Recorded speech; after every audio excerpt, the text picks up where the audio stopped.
I'm Jessie from Jumprope. One of our most frequently asked questions is how to save time while filming video. Really, it comes down to being prepared and batch filming. So I'm going to share a few tips around these two concepts. Plan your video before you start to film. You could do this by list making, storyboarding, or scripting your full video. Don't forget to include supplies and ingredients when you're planning, that way you have all of that set up and ready to go before you film.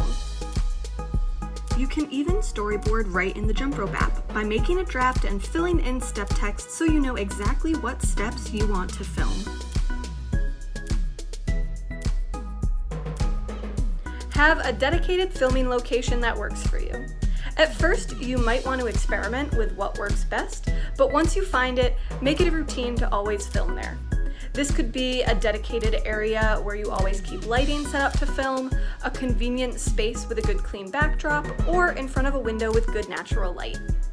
Batch film as much as possible. If you're going through the work of setting up to film, you want to make the most of it.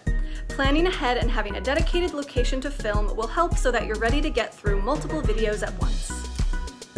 Film individual skills, not just full projects and recipes. For example, if I'm filming an embroidered wall art tutorial, which could take some time, I still want to film more than one jump rope at once. So I might add on a jump rope about tips to using an embroidery hoop or how to embroider the French knot.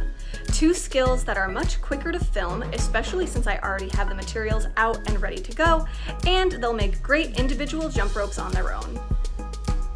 When batch filming, wear separates. That way, between videos, you can easily just switch out your top, slightly change your hair, and your viewers won't catch on to your batch filming secret. And there you have it. It's really all about planning and finding a routine that works for you for batch filming. I hope you found these tips helpful. If you have further questions, you can always chat us in the app or reach out on Instagram at Let's Jumprope.